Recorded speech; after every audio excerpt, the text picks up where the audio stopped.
we're leaping into the future now, and at the same time that we have this amazing progress, technological progress, we are regressing in terms of collaboration and geopolitics.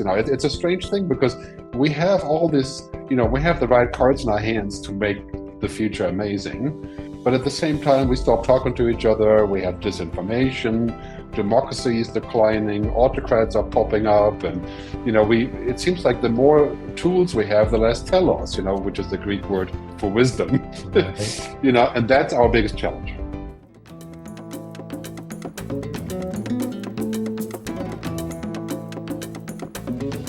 So are you excited about the future? Or are you starting to get nervous because of the news and maybe AI, maybe all the storms that are happening all over the world, maybe wars that are happening, and you're wondering, do we have a future? Does humanity have hope? Well, this interview is going to be incredible. Dr. Rob interviewed Gerd Leonhard, who is the author of Technology versus Humanity, the coming clash between man and machine. He's a futurist. He has amazing insight to, what problems we're facing here as humanity, and even a hope for a positive, amazing future and what could be possible. So definitely an interesting conversation. But before we begin with the interview, I do want to remind you, if you're watching us on YouTube, don't forget to subscribe to our channel here by clicking the link in the corner. Or if you are listening to us on one of the podcast services, don't forget to subscribe to our podcast so you can hear every episode, and it really helps us out with getting more people to listen to the show. So without further ado, let's get started with this incredible interview with Gerd Leonhard. We're here with Gerd Leonhard. Welcome to the podcast. Thanks for having me. So good to have you here. I have so many questions about the future, but I was hoping we could start with the present. Can you give us a sense of where we're at as far as AI, genetics, energy? Where are we in our current space? This is February 2024. Yeah, I always say we're sort of at the pivot point, the fork in the road moment that Buckminster Fuller, famous futurist, talked about, 50 years ago. We're at the pivot point because we're now inventing things just about there that was science fiction for a long time.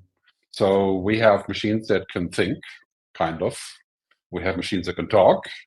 We have machines that can make content, generative AI.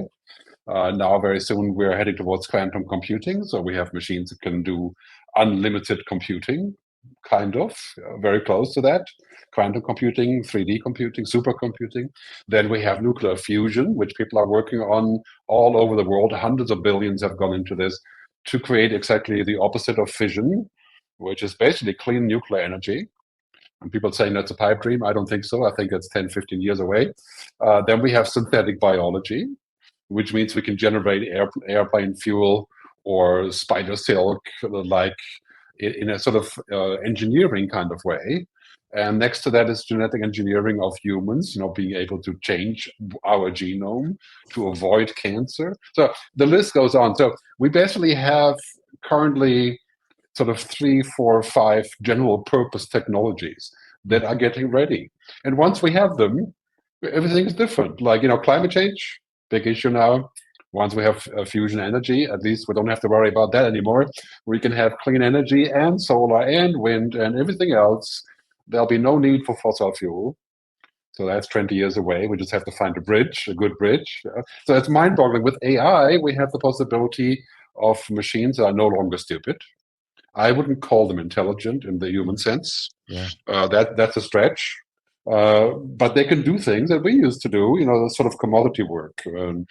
So we're leaping into the future now. And at the same time that we have this amazing progress, technological progress, we are regressing in terms of collaboration and geopolitics. It's a strange thing because we have all this, we have the right cards in our hands to make the future amazing. But at the same time, we stop talking to each other. We have disinformation. Democracy is declining. Autocrats are popping up, and it seems like the more tools we have, the less telos, which is the Greek word for wisdom. Right. And that's our biggest challenge. Yes. Wow. Yeah. As far as these intelligent machines, Will they be intelligent like we are, or is it a different type of intelligence completely? I think that we should not really use that word when it's about machines. When I talk about smart machines or machines that are competent, that's what I need. I don't need a stupid machine. And the Right. stupid machines are everywhere, right? Like in city traffic navigation, in supply chain planning, and, basically spreadsheets, right? And now all of a sudden machines can learn. There's deep learning, machine learning, but they're not learning like humans. Humans are organic. That's right. So what I always say, we should strive to make machines competent. That's what Stuart Russell says, UC Berkeley. Mm. But consciousness, why would we want that? I mean, to me, that's like we don't need machines to be conscious to get the job done. Right. After all, they are just tools. And so if I can get all the tools to work perfectly, flying, driving, energy, growing things, transportation, then we can solve 90% of our problems. Why do we want a machine that can have human agency or Right. be like us? It strikes me as like unneeded and very dangerous. Yes.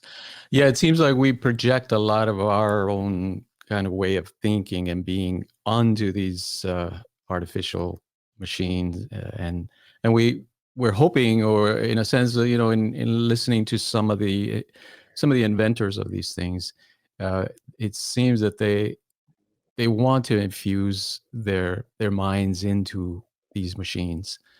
But I totally agree with you that I think it's an impossibility for machines to be conscious, or consciousness, to exhibit consciousness the way we do.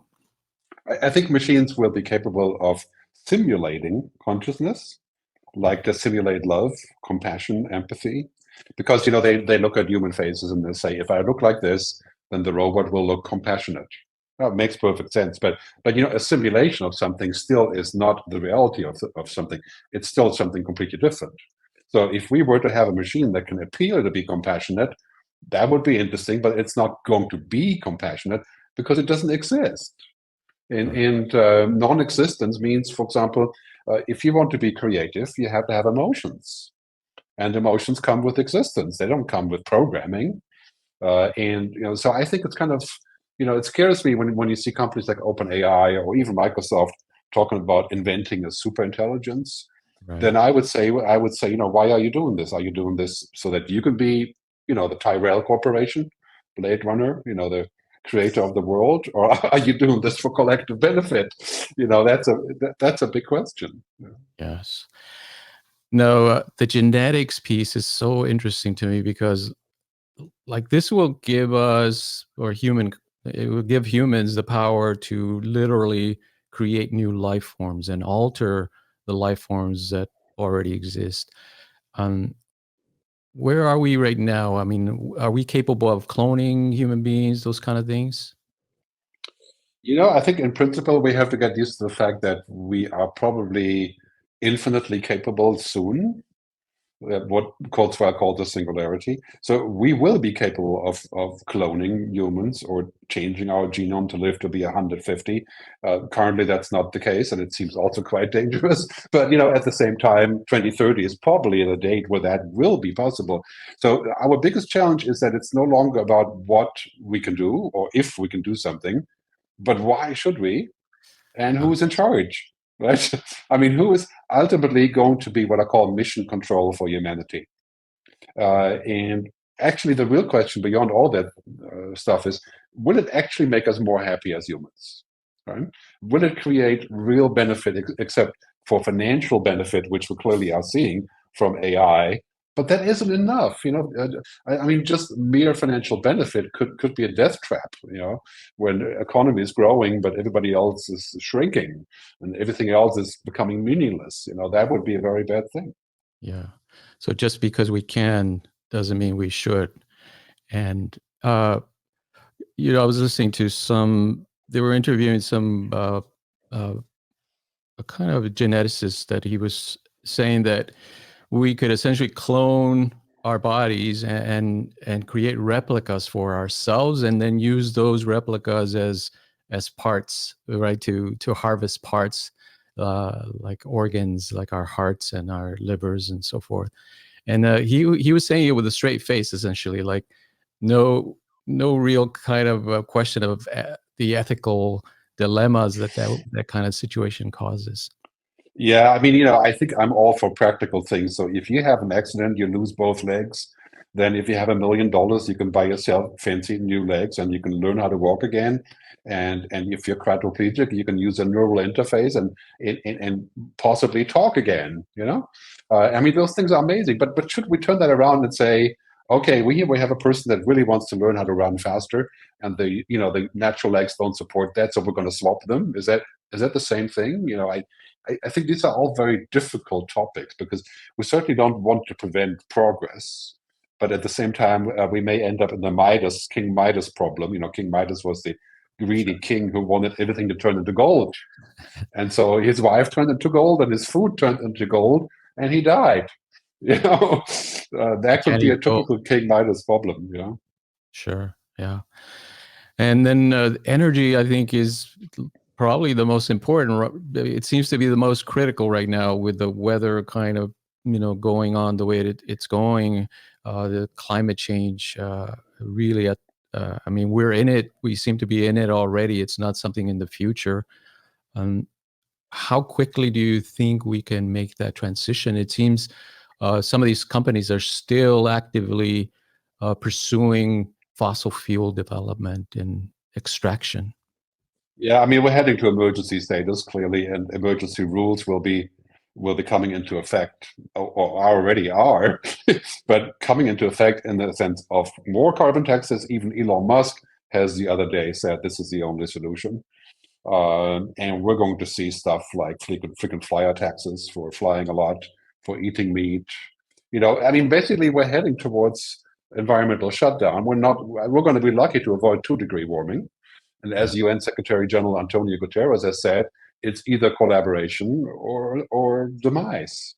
And it's no longer kind of an optional thing. So I think we're at the point to where we have to face that the real obstacle isn't science and technology. We have all of that. We need to shift the money over.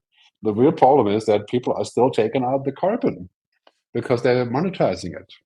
And so we're now going towards the criminalization of oil and gas and coal. And clearly, the biggest company in the world, I think it's Microsoft today, but last week it was Aramco, the Saudi Arabian oil company. So we have the biggest, financially most powerful company in the world essentially looking to sink the ship.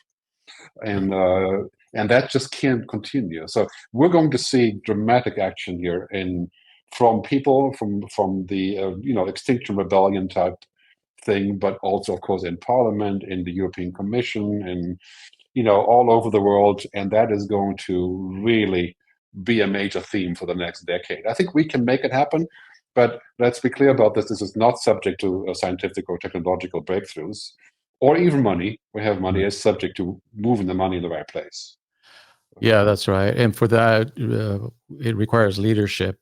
And what's your sense? Do we have leaders that can step into that role? We have that. We currently have kind of a polarization. We have, of course, that's nothing new in America, for example, but we have people who are desperate, fearful of the future, and they vote for autocrats. Because when you're fearful, you vote for the strong man, like it happened in Germany, I know 80 years ago. Same thing, right? And now we have people who are saying, we don't know what to think. Let's vote for the person with the simplest message. Yeah? Right. And that is going to really sink the ship. On the other hand, we have people like the governor of California, who is not, a socialist or even a liberal for that kind of maybe, but he's suing the oil companies. He's suing the oil companies for trillions of dollars of damage to California. And people are waking up to this and saying, you know what, this is now table stakes. It's not optional anymore. We have great politicians. We have the European Parliament that is the commission that's doing its best to administer AI to change the climate situation. But our biggest problem will be that North America and Europe can do very nicely, and we're making great progress in terms of net zero. If we don't get India, Brazil, Africa along, or Indonesia, we're still going to get 4 degrees of global warming. So what needs to happen is we need to give those people serious money to get aboard.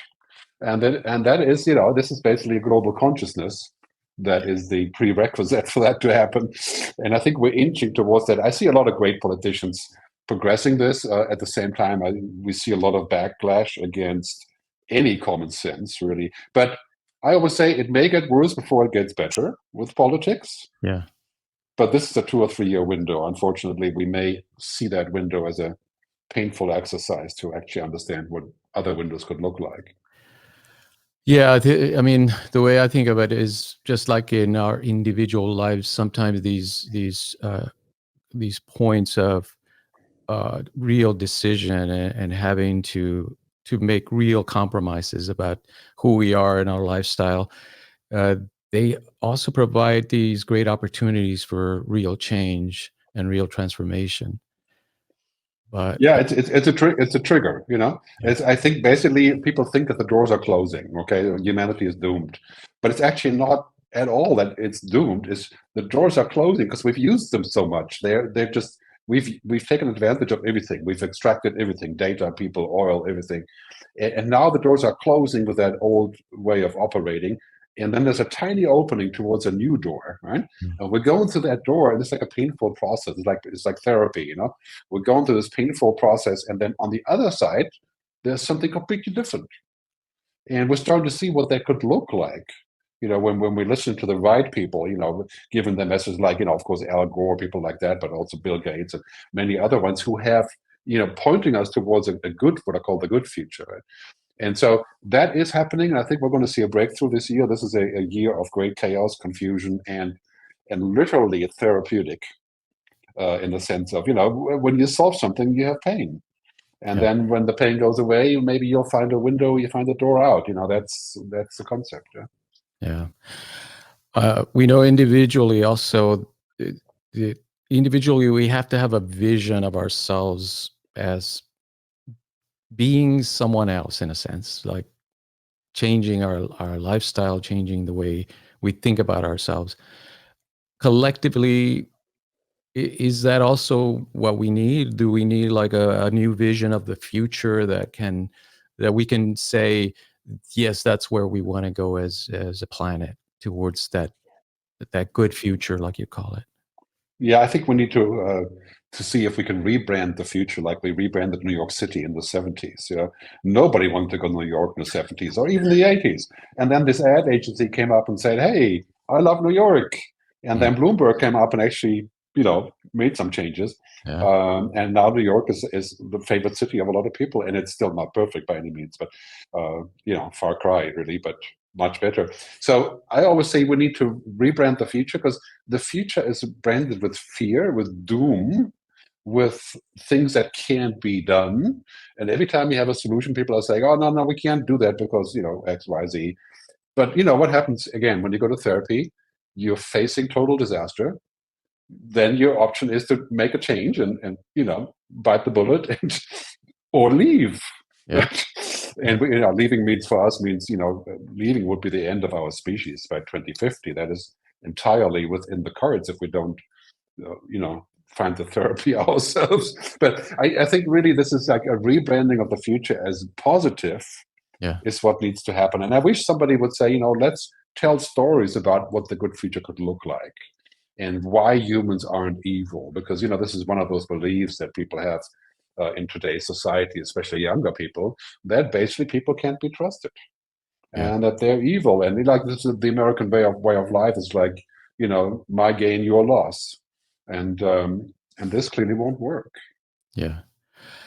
In Hollywood, we see that pattern over and over of the post-apocalyptic world, right? It seems to be like the main storyline that they use to generate these movies about. Yeah. We must move beyond the dystopia to what Kevin Kelly calls the protopia, not the utopia. The utopia is like, you know, religious things or, you know, something that never happens. You know, that's utopia. So he says it's protopia, which is a stepwise approach towards a better future.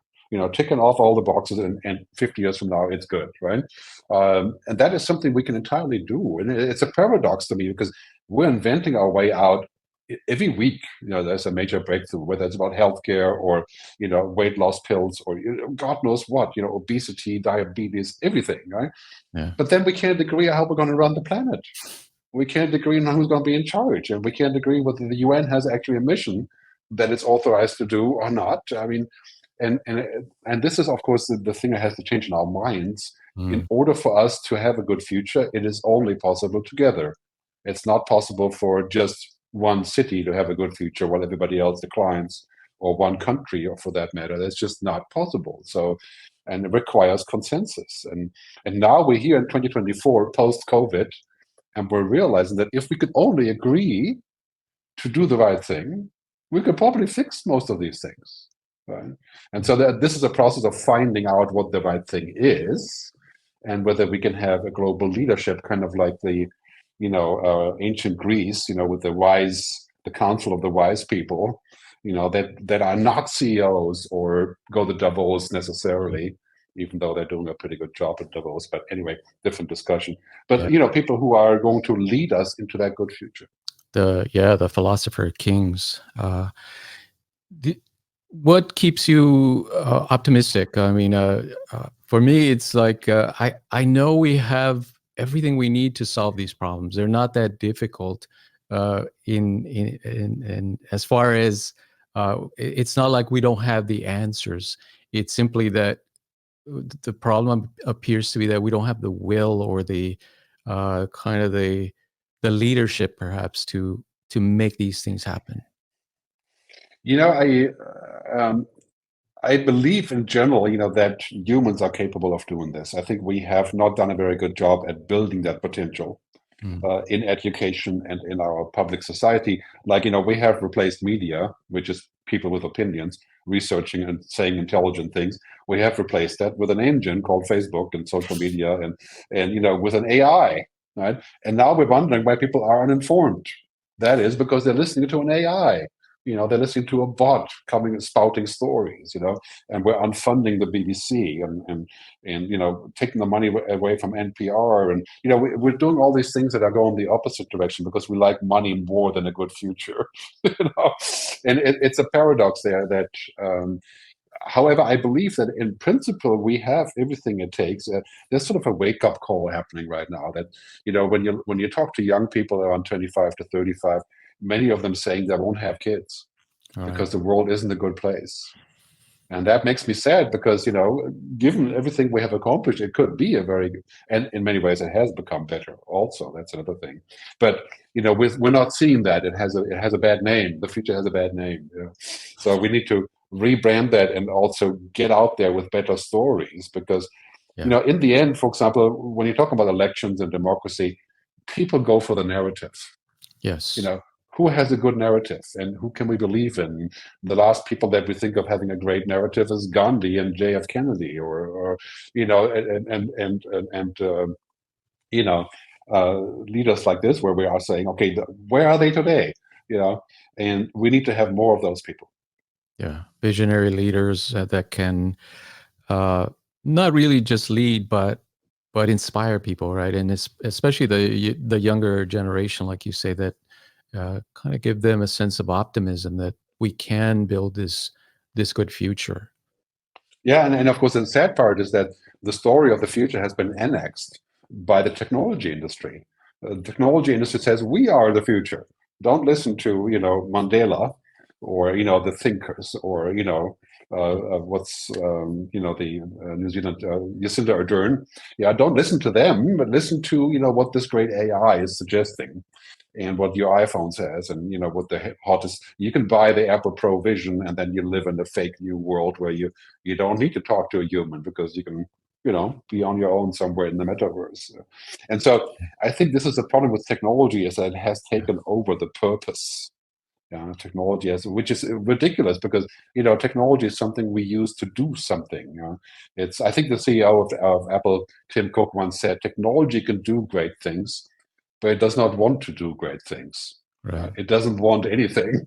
But if you can only stick with that paradigm when we're talking about the Apple Vision Pro, then maybe that is something we can benefit from. Yeah, I love that. Technology is neutral, essentially, right? It's a tool, and we get to decide what it means and how we use it. Well, we need to, of course, we need to enable people to make those decisions, and that is a part of civil society, public discourse. That it's not people staying inside of their little shell because they're afraid of the future, and every time they turn on the TV, then it's another episode of Black Mirror. That certainly is not going to be how we find consensus. Black Mirror, yes, one of our favorite shows. There's also that movie Her, where he falls in love with this bot right on the phone, which I think it's so telling of kind of where we're heading, where we're projecting a lot of our expectations and hopes onto technology, but it's going to let us down in the end, right? Like in the movie, he's disappointed essentially that the bot has 2,000 other lovers or something like that. Well, we have to be very clear. Technology isn't going to save us. Technology could save us if we were to apply it differently. It could save us from cancer. It could save us from climate change. Right? But technology by itself will not do that. Technology is just all about efficiency. And the really great tools in the hands of the wrong people, like an AI that can build a germ warfare scenario. And it's like we need to put technology in the hands of the right people, and we need to have rules around the use of technology that says if you are going to build a super intelligent agent, you're going to be subject to government supervision. I mean, this is like building a nuclear power plant. Yeah. So how can we just stand by and say, you guys go about your business, and then something breaks and we have to mop up? That just doesn't work. Yes. I was hoping you could share a little bit about your process, because this is I thought I had a pretty cool gig, but I love what you do, right?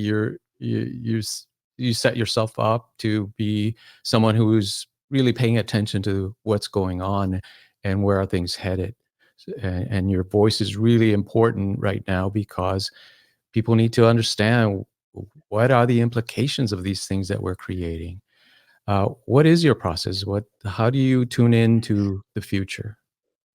Yeah, it has been a long mutation of how I do things and what I want to do. I've been doing this for over 20 years. And, the hard part of working on the future is that as an independent futurist, not working for the World Economic Forum or for the government of Dubai, if you're independent, you're always sidetracked into the commercial part of it, which is basically your speaking events or your corporate clients that kind of dictate the agenda to some degree. Right. And I started realizing 10 years ago that if I wasn't asked to speak somewhere, for unpaid engagement, I would probably choose different topics.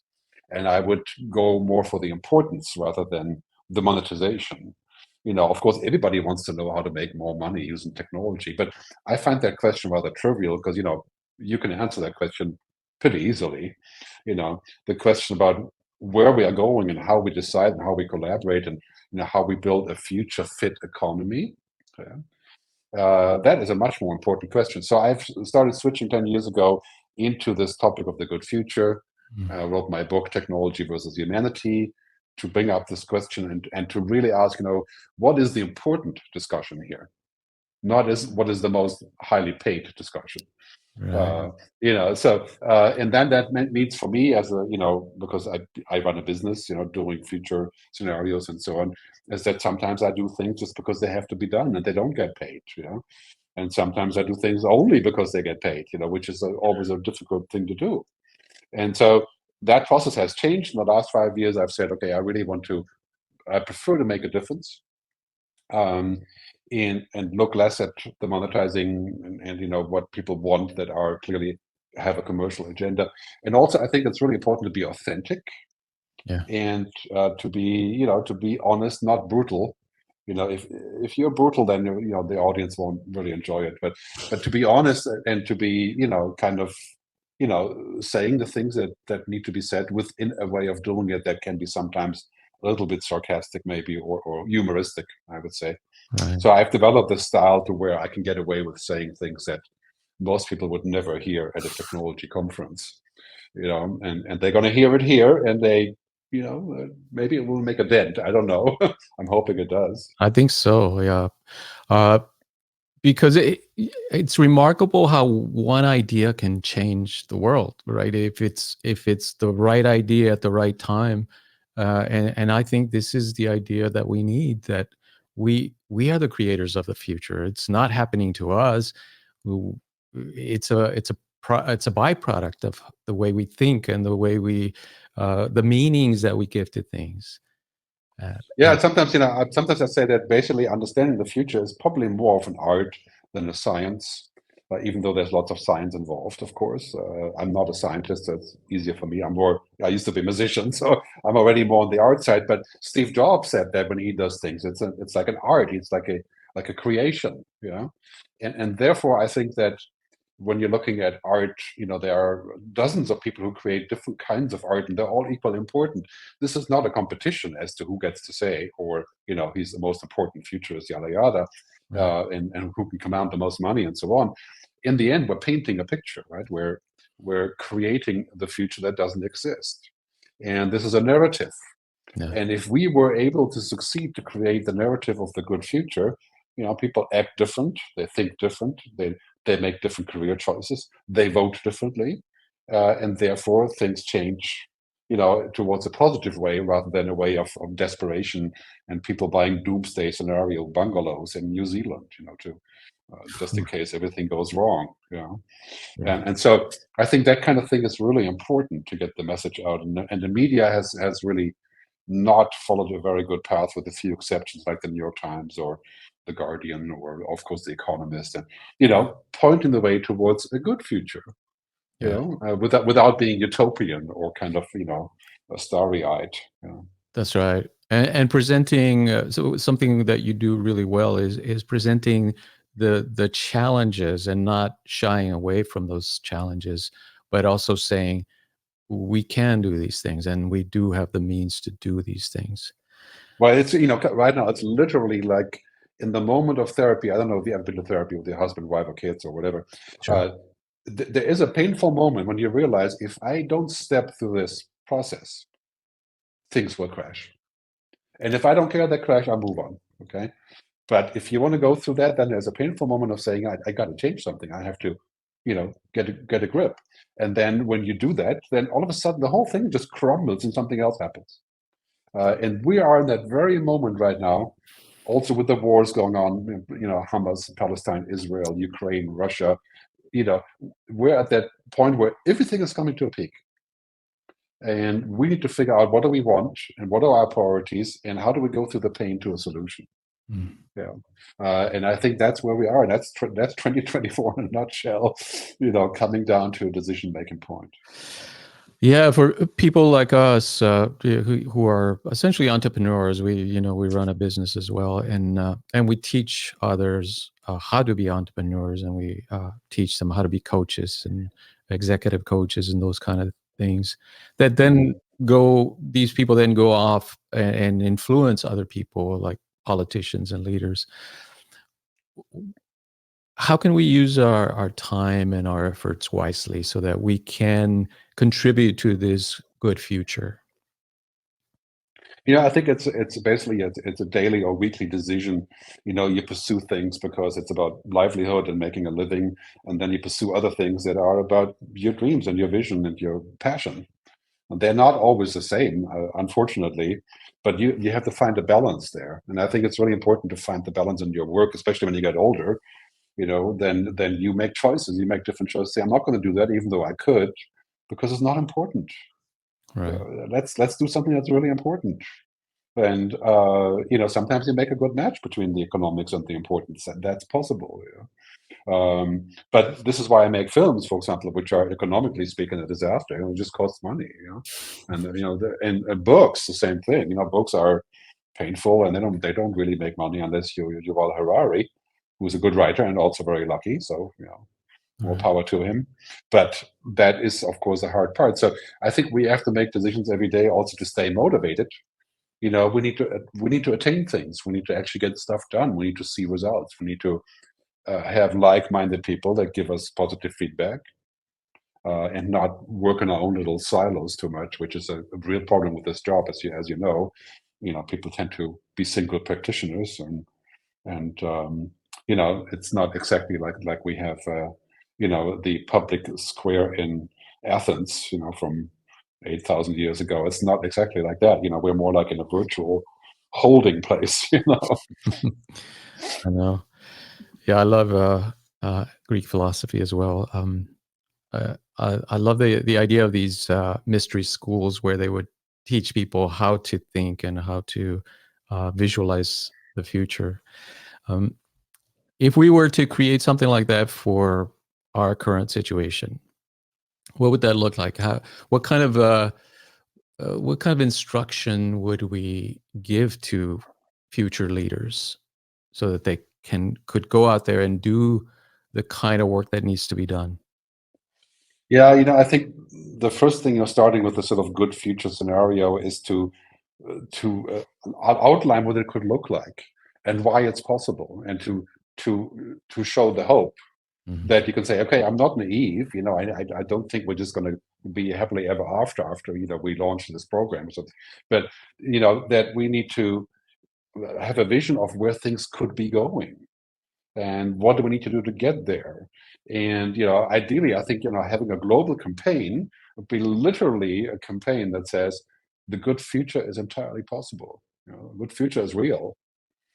Films, television, concerts, conferences, meetings, Mm. online shows, to start a movement. Because, in the end, the problem that we're having today is quite clear. Business isn't going to solve this problem, because Right. it's the job of business is to monetize problems. This is what business does. And in our economic logic, it means they're not responsible for the quality of the world in general. They only do pieces of that.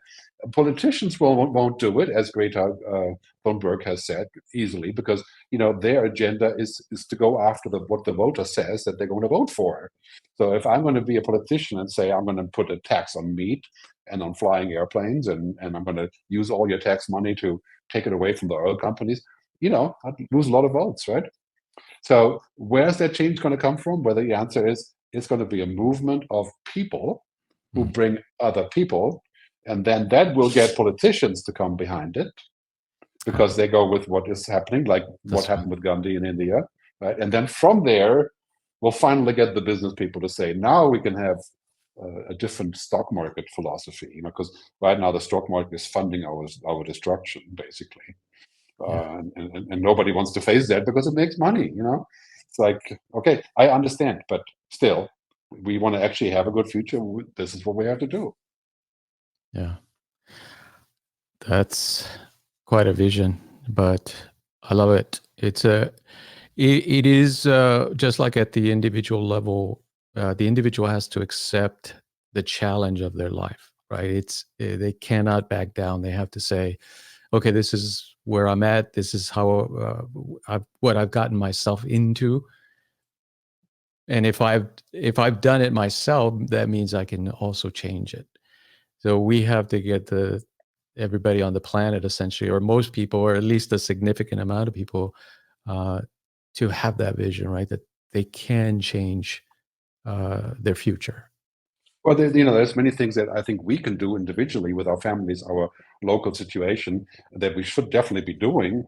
But it would be a little bit obscure to say that my individual actions are going to change the course of the world, Mm. unless I am Putin or something. But thankfully that's not the case. But that we have to think of the larger structure that's out there around us, and the fact that Facebook does very many bad things, but had record profit this year, and Zuckerberg made like 50 billion in a single day last week. I mean, those things are systematic, right? So we need to impact the system as well as ourselves, and that has to come together. And we have to look no further than what happened in South Africa. Is that we changed the system, but then people didn't change, and now it's in many ways it's just as bad as before in a different way. And how do we really do that? I think it has to come from people who will make the change and then drive the change in a political and economic way, and also going away from this limitation that we always have. We think of society as socialism, communism, capitalism, populism, whatever. But these are completely unusable terms in the future, because we're not talking about finding an ism here. Right?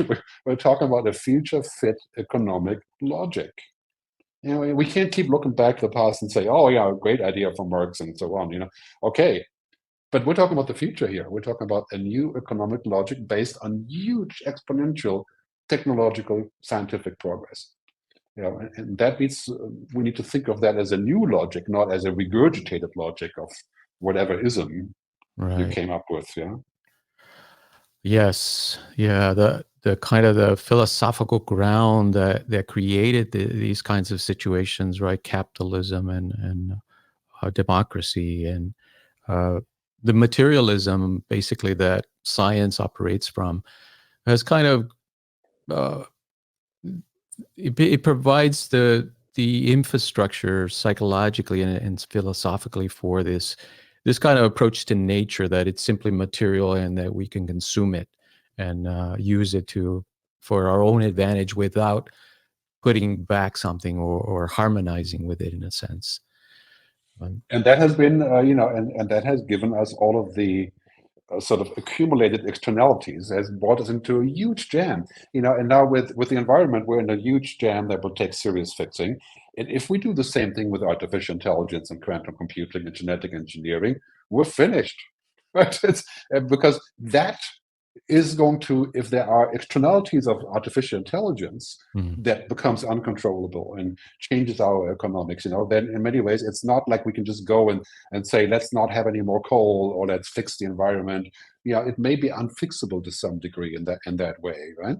So and this is why we can't afford to have an other period of human ignorance, like we had in fossil fuels, where we said, okay, let's just drive our cars and fly our airplanes and grow, and then the rest will be solved later. That we can't do with AI or with genetic engineering or supercomputing. We need to think wiser, because I would say the future isn't tomorrow. The future is here. We just haven't noticed. We just haven't paid enough attention. But this is very well, as Kurzweil keeps saying, 2030, right? We're talking about 7 years here, where we have to get our stuff together, and we have to work together to find the key to that good future. Absolutely. If by some effort, of course, and miracle, and it kind of the self-organizational properties of the universe, we get it together and we manage to pull it off, right? To find that middle ground that takes us into that good future. Give us a vision of what that would look like. How could we live in that new good future? Well, I think the answer is simple when you're looking at the sort of Maslow need pyramid, right? The lower part of that pyramid is about practical things: water, food, civil rights, not dying, no poverty, and so on. If we can solve that for 95% of the global population, or roughly 10 billion people, by 2030, then we have achieved nirvana, kind of. But that, like it's still 40% of the people who are, not in good healthcare situations, not getting education. It's improving, but it's very slow. And if we can solve that by bringing science and technology to the rescue and having the right global policy, then we need to think about that being a global effort. So it's not about us using solar energy to get green, but to give it to Brazil and India and to give them money to build it and to look at this as a joint effort. And when that happens for 2030, we could live in a world with a lot less disease, with limitless food, almost limitless energy, limitless water, through desalination and energy. That means water. And hopefully democratic, more freedom, more civil rights, and there'll always be those kind of things that has nothing to do with technology, right? But where we have a common agenda, and that agenda is flourishing of a sort, right? And it's the interesting part is that it's not new, except for that we started to forget about what that goal is in the last 20 years, because our goal was cut down to one simple goal: profit and growth. Right? And that's true for pretty much everyone. And the developing countries, they want to be on the same goal that we are, right? Which is insane when you just think about it. We can't tell them not to do it, because after all, it's their turn. right? Yeah. But for them to come along, we'll have to jump in the same boat with them. And I think this is the difficulty and the thing that we need to see. And every time we go to a COP event like COP28, this is the outcome. It says developing countries need to get funded through a global mechanism of leaving the carbon in the ground and progressing along with us into a new economy. That is a global undertaking. It's not going to be something where we say we give South Africa a bunch of solar panels or something. This is going to be a bigger story. So the vision I get is one of collaboration, right? That we have to all kind of be on the same page, at least to start. Yeah, Kim Stanley Robertson, the science fiction author, wrote a great book called The Ministry for the Future, which you may know. In the book, he brought out an idea that has been in discussion for a decade, which is a global carbon coin, which is essentially a funding mechanism of the central banks to flood the system with trillions of dollars that go from countries and people organizations that are carbon emitting to the ones that are not yet emitting, to even out the structure, right? To essentially pay one to leave the carbon in the ground, yeah? And these mechanisms exist, and they exist even in a traditional capitalist system. But we have to make choices. We still have to remember that the carbon industry around the world makes $2.5 billion profit every single day, right? Yeah. And that is paying opinions, right?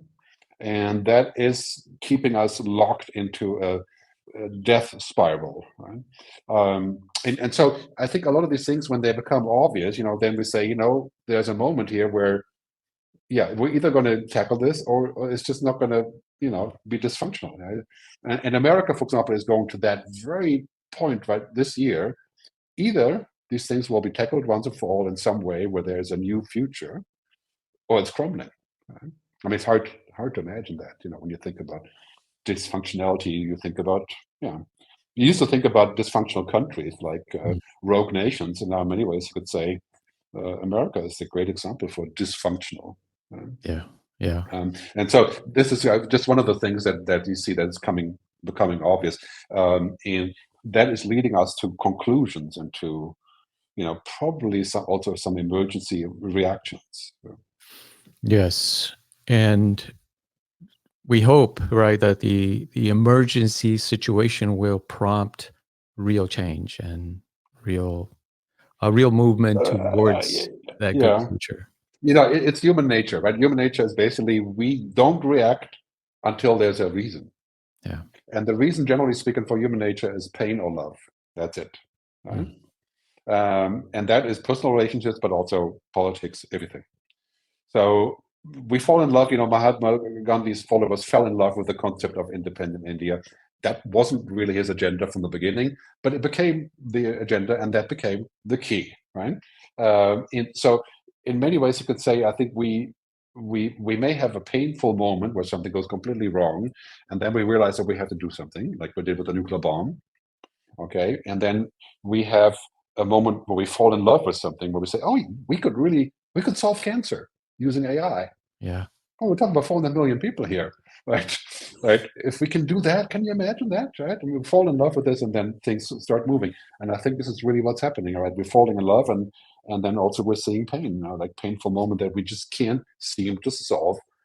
Palestine versus Israel is super complicated, 50-year-old thing, 70-year-old thing, yeah? And we can't, and that forces us to solve or crash. Yes. Yeah.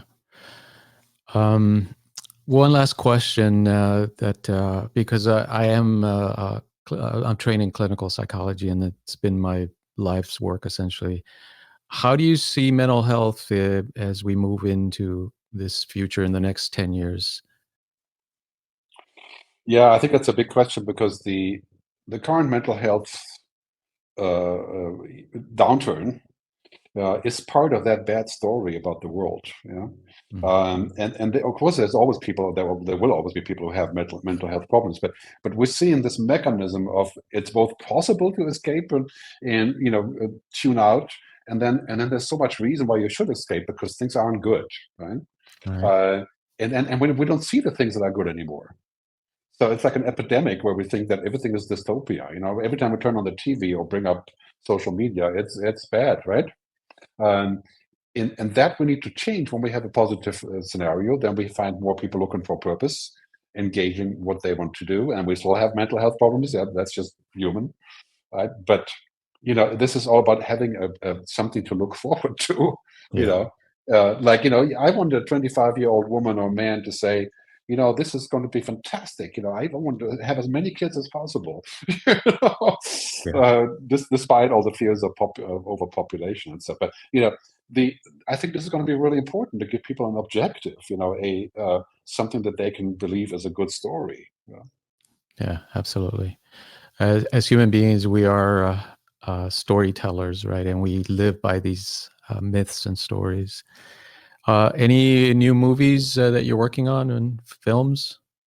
I'm working on my book, The Good Future, and it's going to be more like a manifesto. And the last one I did was Look Up Now, which of course is a sort of a takeoff on Don't Look Up. Don't Look And Up. unfortunately, DiCaprio wasn't available to take the part, so I had to take it myself. But it's lookupnow.tv. It's about artificial intelligence, and half of my work right now is about AI and the whole discussion about what is human, what is not human. And I think that's going to be a big project for quite some time. I'm involved with a discussion about an artificial intelligence international agency to help with formulating how we should go about this. Yeah. And so these are interesting times, and I remain hopeful about the future. Excellent. Well, I just wanted to thank you personally for your work, your dedication to these important topics that we need to talk about, right? We need to have these conversations, and your work right now is really, really important. And so I appreciate all your efforts and work. Thank you. Gerd, thank you so much. I really appreciate you being with us on the podcast. Thank you. See you in the future, the good future. See you in the good future.